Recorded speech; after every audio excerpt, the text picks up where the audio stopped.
Jacobi method जो होता है सिस्टम ऑफ लीनियर इक्वेशन को सॉल्व करता है। और system of linear for example अगर टू डायमेंशन में मैं बनाऊँ तो इस तरह की सिस्टम ऑफ लीनियर इक्वेशन होती हैं या सेट ऑफ लीनियर इक्वेशन होती हैं,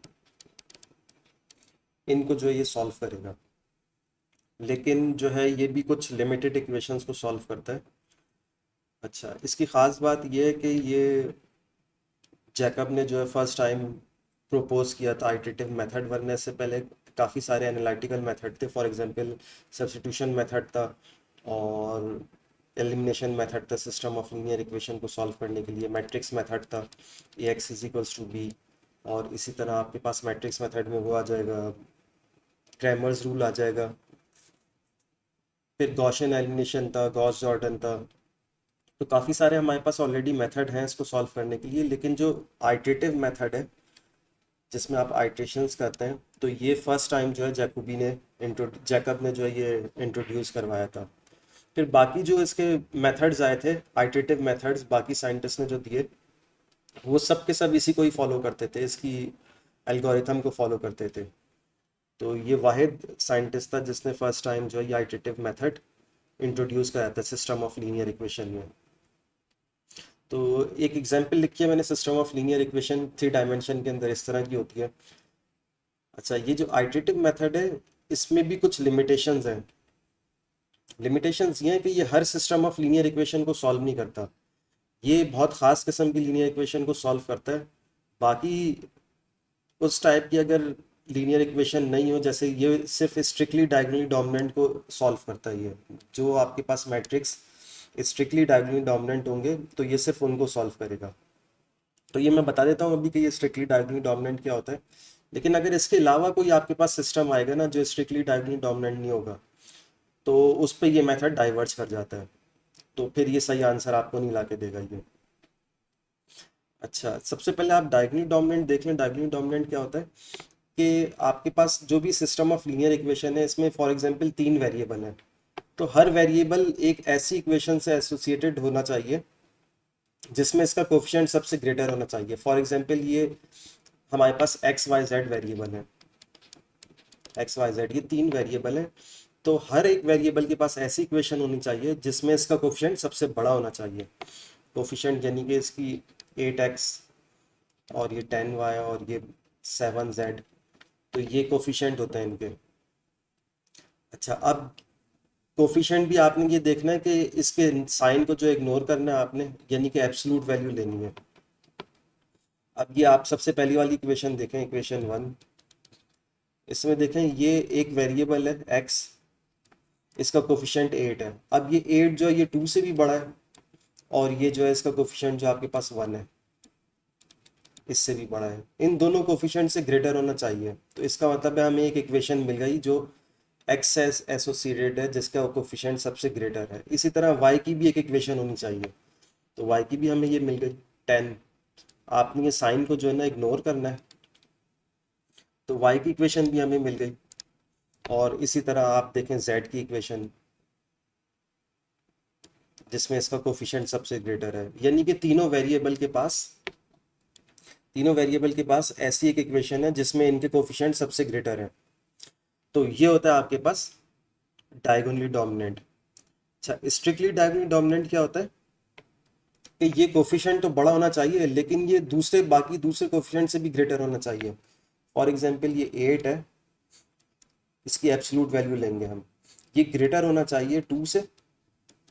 और प्लस जो z का कोफिशिएंट है यहाँ पर 1 लिखा हुआ है, ये इन दोनों से ग्रेटर होना चाहिए। तो फिर जाके जो है ये स्ट्रिक्टली डायगोनली डोमिनेंट बनेगा। अच्छा, ये तीनों केसेस में यही होना चाहिए जो y के साथ है, y की इक्वेशन और z की इक्वेशन है, बाकी दोनों में भी यही होना चाहिए। तो इसका सवाल हम लोग सॉल्व करते हैं। एक सवाल हमने बनाया है, यही एक सिस्टम ऑफ लीनियर इक्वेशन ली और जैकोबी मेथड से इसको सॉल्व करेंगे हम लोग। हम तब तक सॉल्व करेंगे जब तक हमारा एरर जो है वो 3% से कम नहीं आ जाता। 5 डेसिमल हमने ये डिसाइड कर लिया कि हम हर वैल्यू को 5 डेसिमल प्लेसेस तक रखेंगे। तो स्टार्ट करने से पहले, जैकोबी मेथड स्टार्ट करने से पहले हम ये देख लेंगे कि ये जो है आपके पास डायगोनली डोमिनेंट है या नहीं है। तो ठीक है, हर वेरिएबल के पास एक ऐसा ऐसी इक्वेशन है जिसमें इसका कोफिशिएंट सबसे ग्रेटर है। फॉर एग्जाम्पल अगर ये आपको इस तरह का सवाल दिया हुआ है y plus 3z is equals to 5 और फिर लिखा हुआ है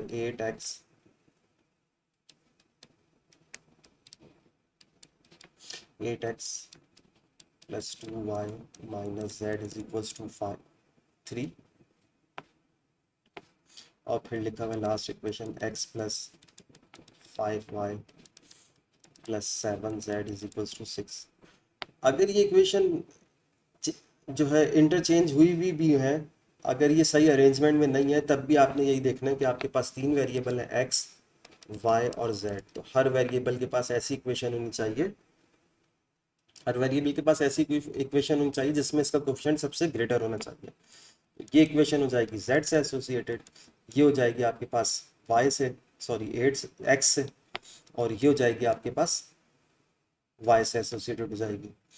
तो इस तरह आपने हर इक्वेशन में फाइंड आउट करना है कि उसका किसी तीनों वेरिएबल का कोफिशिएंट सबसे ग्रेटर आपको मिल जाए, ऐसी तीनों इक्वेशन मिल जाए। फिर आप इसको रीअरेंज करेंगे, रीअरेंज करके आप इसको वापस इस तरह से लिख सकते हैं कि सबसे पहले x का वेरिएबल ग्रेटर है, फिर y का, फिर z का। तो इसको रीअरेंज कर सकते हैं आप बाद में। अच्छा, तो ये तो हमारे पास डिसाइड हो गया कि ये जो है डायगोनली डोमिनेंट है, और फिर ये भी डिसाइड कर लेते हैं कि ये स्ट्रिक्टली डायगोनली डोमिनेंट है या नहीं है। तो एब्सोल्यूट वैल्यू लेनी है हमने x के कोफिशिएंट की, एब्सोल्यूट वैल्यू लेनी है y के कोफिशिएंट की, और एब्सोल्यूट वैल्यू लेनी है z के कोफिशिएंट की। तो ये जो 8 जो है बाकी दोनों के सम ऑफ कोफिशिएंट से ग्रेटर होना चाहिए। तो यहाँ पे अगर देखें तो ये 8 ग्रेटर देन 3 हो जाता है। तो ये स्टेटमेंट ट्रू है, यानी कि पहली स्टेटमेंट तो आपको ट्रू मिल गई,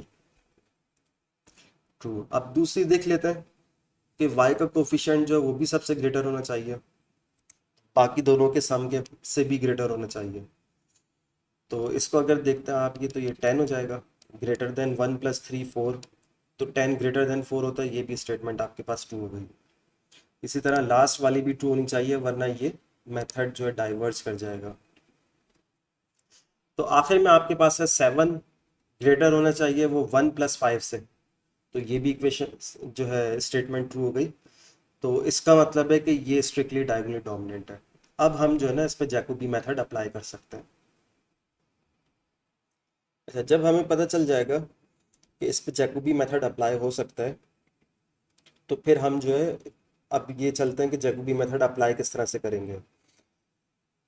तो हमने करना ये इसमें कि हर वेरिएबल से एसोसिएटेड एक फॉर्मूला जनरेट करना है हमने, और उससे फिर हम लोग आइट्रेशंस करेंगे।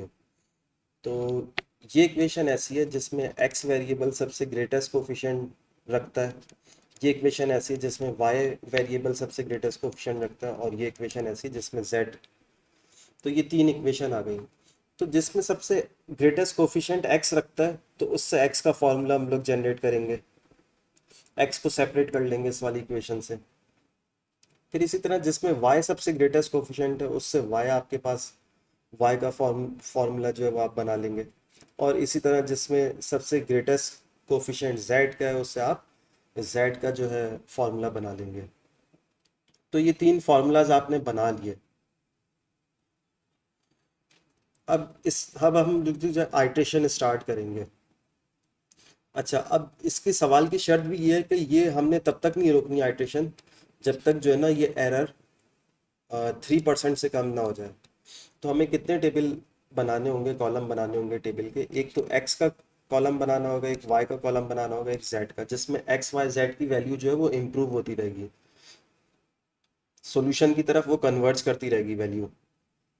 इसी तरह हम एरर भी नोट करते रहेंगे कि एरर कितना आता जा रहा है। तो हम ये तीन फार्मूलाज हमने रख लिए हैं, और अब हम जो है इसका टेबल बनाते हैं। तो एक x का कॉलम बनेगा, एक y का, और एक z का कॉलम बनेगा।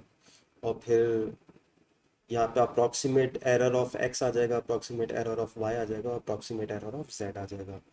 तो एरर जो हमें लेके आना है 3% से कम लेके आना है एरर।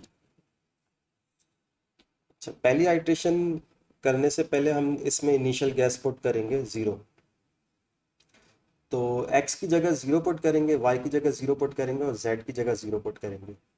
तो इसमें अगर हम x की जगह 0 पुट करते हैं, सॉरी, x की जब वैल्यू निकाल रहे हैं तो y और z आपके पास 0 है। तो 3 माइनस 0 प्लस 0 डिवाइडेड बाय 8, तो ये बनता है 3 डिवाइडेड बाय 8। तो जो पहली वैल्यू आएगी आपके पास फर्स्ट आइटेशन पे 3 डिवाइड बाय 8 0.35 आएगी, 375। तो इस तरह हमने पहली आइटेशन कर ली x की। अब इसी तरह y के लिए कर लेते हैं। y में भी x y z, y को तो हम फाइंड आउट कर रहे हैं, x और z 0 पुट करते हैं। तो ये 5 माइनस 0 माइनस 0 डिवाइडेड बाय 10, तो ये आपके पास बनता है माइनस 0.5। तो ये हमारे पास पहली iteration of y, first iteration of y आ गई हमारे पास। इसी तरह z के साथ भी यही करेंगे, z में x y 0 पुट करेंगे,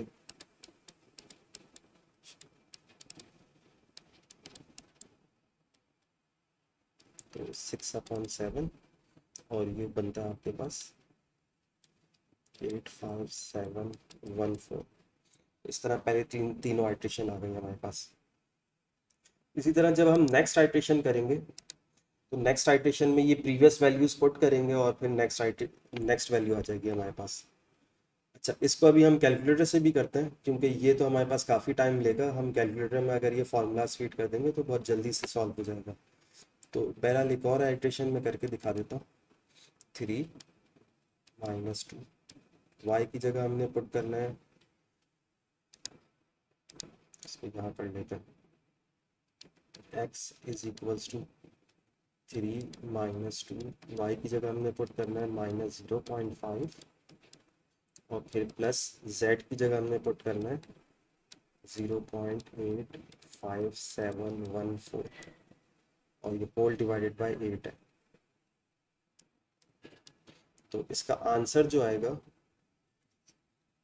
तो x का जो नेक्स्ट आंसर आएगा वो आएगा 0.60714।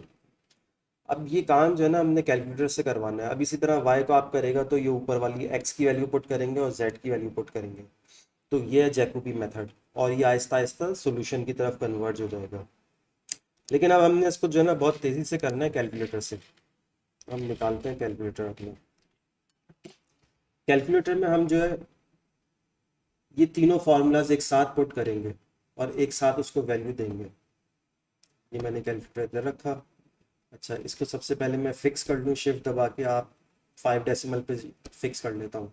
शिफ्ट दबा के मॉड पे जाएंगे आप, यहाँ पे 6 पे फिक्स लिखा हुआ होगा, तो 6 प्रेस करें आप। और ये फिक्स पूछ रहा है कितने डेसिमल तक फिक्स करना है, तो आपने 5 डेसिमल तक फिक्स करना है इसको।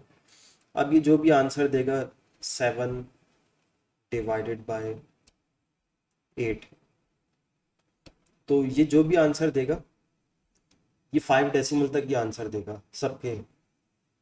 तो ये फिक्स हो गया हमारे पास। अगर इसको वापस आपने रिवर्स करना है तो शिफ्ट दबा के मॉड पे जाएगा और नॉर्मल पे चल जाएगा 8 पे, 1 प्रेस कर देगा तो वापस जो है ये 9 डेसिमल तक आ जाएगा, जो मैक्सिमम डेसिमल होते हैं इसके। बहरहाल मैं इसको फिक्स कर लेता हूँ।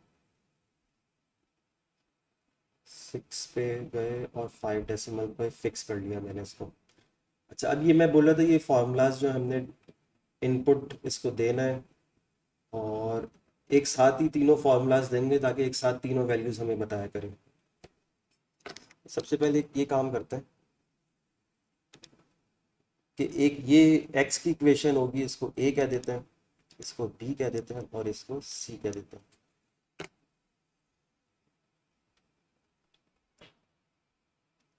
अच्छा, तो सबसे पहले x वाली इक्वेशन लिख रहा हूँ तो उसको a इज इक्वल्स टू करके लिखेंगे, a, और फिर इज इक्वल्स टू आपने ये वाला यूज नहीं करना, यहाँ पे लिखा हुआ है सॉल्व के बराबर में इज इक्वल्स टू लिखा हुआ है, वो अल्फा से प्रेस होगा, इज इक्वल्स टू, और फिर जो हमारे पास x का फॉर्मूला है ये इसमें डाल देंगे। ये फ्रैक्शन आ गया मेरे पास 3 माइनस 2y। अच्छा, इसमें z नहीं मिलता हमें इस कैलकुलेटर में, तो हम z के बजाय ये x y z होना चाहिए, तो ये x y m लिखा हुआ है, z की जगह m रख रहा हूँ मैं। अब याद रखूंगा, बाद में जब भी m की वैल्यू पूछेगा तो मैं z की वैल्यू पुट किया करूँगा। अच्छा, डिवाइडेड बाय 8। अब जो है आपने एक नेक्स्ट फार्मूला इसी के साथ कनेक्ट करना है। तो कनेक्ट करने के लिए आप जो है ना, ये कॉलन लेते हैं, ये अल्फा के नीचे ये कॉलन होगा, ये कॉलन लिया मैंने। नेक्स्ट फार्मूला बी उसको कहूँगा मैं, नेक्स्ट फार्मूले का जो आंसर आएगा उसको बी की वैल्यू कहेंगे। बी इज इक्वल्स टू, फिर फ्रैक्शन है, फिर 5 माइनस एक्स माइनस 3 जेड है, जेड की जगह एम रख रहा हूँ मैं, माइनस, सॉरी, डिवाइडेड बाय -10। अच्छा, फिर अब लास्ट फार्मूला हम लोग इनपुट कर रहे हैं, इसको कनेक्ट कर रहे हैं इसके साथ, तो ये आपके पास कॉलन आएगा। और फिर लास्ट फार्मूले को का आंसर जो होगा वो सी होगा। सी कहा मैंने, इज इक्वल्स टू, ये वाला इज इक्वल्स टू नहीं दबाना, वापस पीछे जाता हूँ मैं। अल्फा से ये सॉल्व के बराबर वाला इज इक्वल्स टू दबाया हमने, और फिर fraction 6 minus X minus 5 Y और डिवाइडेड बाय 7। अच्छा, अब ये फॉर्मूला सेव हो गया। हम कैलकुलेशन का बटन प्रेस करेंगे। अब ये सबसे पहले y की वैल्यू पूछ रहे हैं, तो इनिशियल गैस हमने y दिया 0 इज इक्वल्स टू, अब ये m की वैल्यू पूछ रहा है, m जो है वो हमारे पास z है, तो इस z की वैल्यू हमने 0 दी, और फिर x की वैल्यू पूछ रहा है, x की वैल्यू 0 दी। तो ये फर्स्ट इनिशियल गैस दे दिया हमने।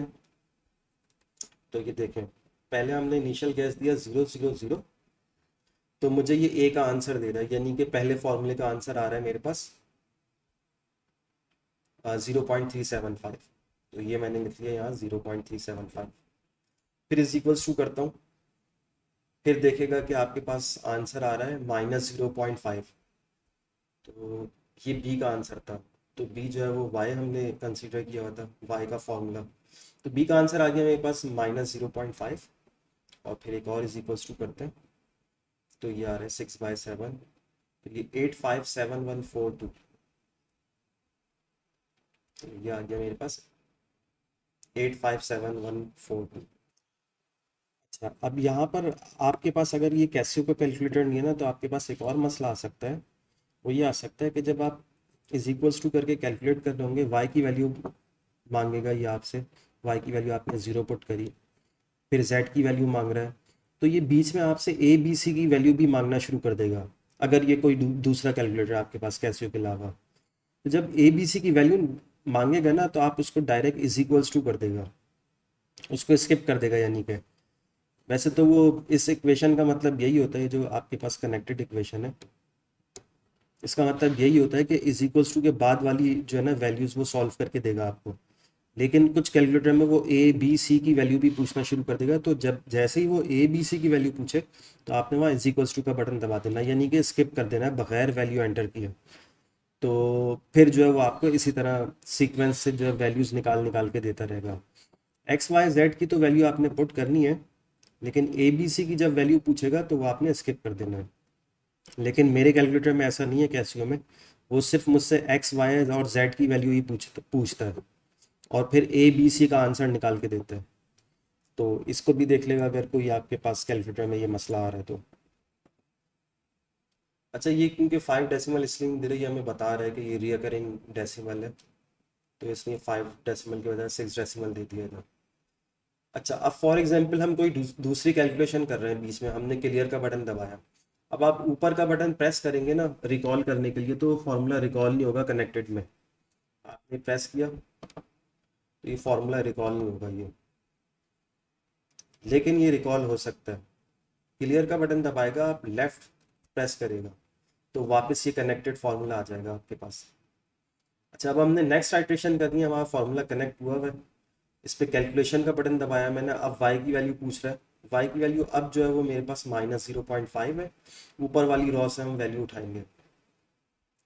फिर ये मुझसे पूछ रहा है z की वैल्यू, तो z की वैल्यू है 0.8571 ये आ गई। फिर इसके बाद ये मुझसे पूछ रहे हैं x की वैल्यू, तो x की वैल्यू है 0.375।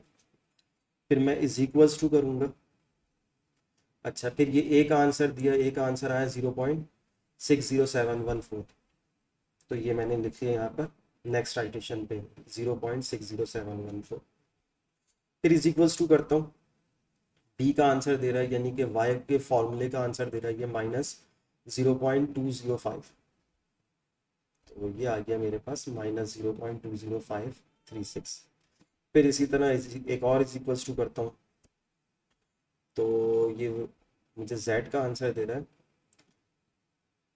1.16071, तो ये आ गया 1.16071। 5 डेसिमल तक मैंने इसको कॉपी कर लिया। अब मैं नेक्स्ट आइटेशन की तरफ बढ़ता हूँ और नेक्स्ट आइटेशन में ऊपर वाली वैल्यूज मैंने पुट करनी है। अच्छा, फिर से इज इक्वल्स टू दबाएंगे तो अब हमसे दोबारा y की वैल्यू पूछेगा। अब इस दफ़ा y की वैल्यू है -0.20536। अब ये y की z की वैल्यू पूछ रहा है 1.16071, और फिर ये x की वैल्यू पूछ रहा है 0.60714। अच्छा, तो फिर हमारे पास a का आंसर आएगा 0.57143, तो 5743 आ गया। फिर मैं इज इक्वल्स टू करता हूँ, b का आंसर आ गया मेरे पास -0.09, और फिर एक और इज इक्वल्स टू करता हूँ 0.917 ये आ गया मेरे पास आंसर। फिर इज इक्वल्स टू करता हूँ तो ये मुझसे y की वैल्यू पूछेगा। y की वैल्यू अब इस दफ़ा ऊपर वाली रो से हमेशा वैल्यू पुट करनी होती है, लास्ट रो जो होती है। y की वैल्यू है -0.09107, और फिर z की वैल्यू पूछ रहा है, z की वैल्यू पुट करी, और फिर x की वैल्यू पूछ रहा है 0.57143, तो a का आंसर आया 512.512, ये आ गया आंसर। b का आंसर ये है, c का आंसर ये है। इसी तरह यहाँ पर देखते हैं, इसने b का आंसर क्या दिया -0.16773, तो ये आ गया मेरे पास, ठीक आ गया। और फिर इसने c का आंसर दिया 0.84056, तो ये भी सही दे दिया इसने। अब हम नेक्स्ट इज इक्वल्स टू करते हैं, तो अब ये y की वैल्यू पूछ रहा है, y की वैल्यू पुट करेंगे हम -0.16773, और फिर z की वैल्यू पूछ रहा है 0.84056, x की वैल्यू पूछ रहा है 0.512, तो ये a का आंसर दिया 522, a का आंसर दिया इसने 0.522। फिर इसी तरह जो है b का आंसर देख लेते हैं और c का आंसर, तो ये b और c के आंसर आ गए। अच्छा, अब हमने जो है ना इसको, ये आंसर ठीक आ गया। हमने जो है ना इसको रोकना था एरर लेस देन 3% पे रोकना है हमने, लेकिन अब हम इसको चलते चले जा रहे हैं कि ये कहाँ पे रोकेंगे। तो देखें, ये 3% असल में जो होता है ये होता है 3/100, यानी कि ये आपके पास है 0.03। अब अगर 0.03 एरर लेके आना है ना आपने, तो कम से कम 2 डेसिमल आपने सेम लेके आने हैं। जब ये 2 डेसिमल, अभी देखें ये 555, ये 1 डेसिमल सेम होना शुरू हो गया। अगर ये 2 डेसिमल सेम होना शुरू हो जाएंगे ना, तो फिर इसका मतलब है कि आप वहाँ पे एरर कैलकुलेट करें, तो वहाँ पे जो है ना आपको एरर मिल सकता है 3% से कम। अभी शुरू से ही अगर एरर कैलकुलेट करेंगे ना तो बीच में ये आपकी आइट्रेशन भी डिस्टर्ब होती रहेंगी और आपका टाइम भी ज़ाया होगा। तो आप बिल्कुल डायरेक्ट वहाँ से एरर कैलकुलेट करें जहाँ से आपके 2 डेसिमल रिपीट होना शुरू हो जाए। तो अब इसको हम आगे फास्ट फॉरवर्ड करते हैं आइट्रेशंस को। तो मैंने 8 आइट्रेशंस तक कर ली, तो मुझे 2 डेसिमल रिपीट होना शुरू हो गया, मिलना शुरू हो गया। ये 5 3 है, ये भी 5 3 है नीचे। इसी तरह ये 1 7 है तकरीबन, ये भी 1 7 है। इसी तरह ये 9 0 है, ये भी 9 0 है। तो 2 डेसिमल रिपीट होना शुरू हो गया अब मेरे पास। तो इसका मतलब है कि अब मैं एरर निकालना शुरू कर दूँ। अप्रॉक्सीमेट एरर कैसे निकलता है कि अगर आपने अप्रॉक्सीमेट एरर ऑफ एक्स निकालना है, यानी कि ये इस तरह से निकलेगा, एक्स की न्यू वैल्यू माइनस एक्स की ओल्ड वैल्यू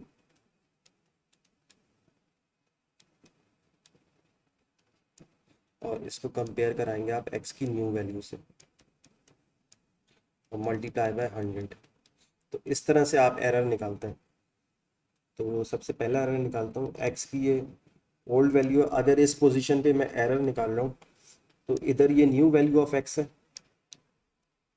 चलो, अभी मेरे पास न्यू वैल्यू ऑफ एक्स जो है वो 5 3 है। तो मैं क्या करूँगा कि 5 3 0.53454, इसमें से माइनस किया मैंने ओल्ड वैल्यू 53712 और इसको कंपेयर करा रहे हैं हम न्यू वैल्यू से ही। तो डिवाइड कर रहा हूँ और इसको मल्टीप्लाई बाय 100 कर देंगे, तो मेरे पास आंसर आ जाएगा यहाँ। तो ये आ गया मेरे पास आंसर इसका। तो यहाँ पे जो एरर आ रहा है,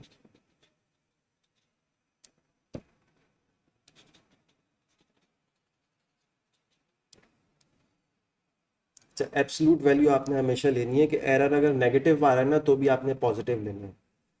तो पहला एरर एक्स का जो है सेकंड लास्ट आइट्रेशन पे ये आ रहा है 0.48।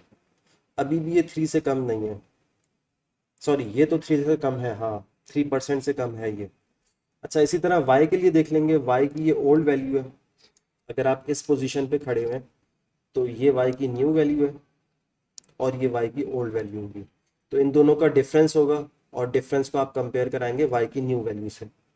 तो उसका आपके पास आंसर आएगा 4.3% एरर। अब ये तो एरर सही है, ये 3% से कम हो गया, लेकिन ये वाला एरर जो है ना ये 3% से कम नहीं हुआ, इसलिए यहाँ पे हम अपनी आइटेशन नहीं रोक सकते। अच्छा, लास्ट वाला एरर भी जो है वो 3% से कम है, फिर हमें एक आइटेशन और करनी पड़ी, तो 8 आइटेशन हमने कर ली।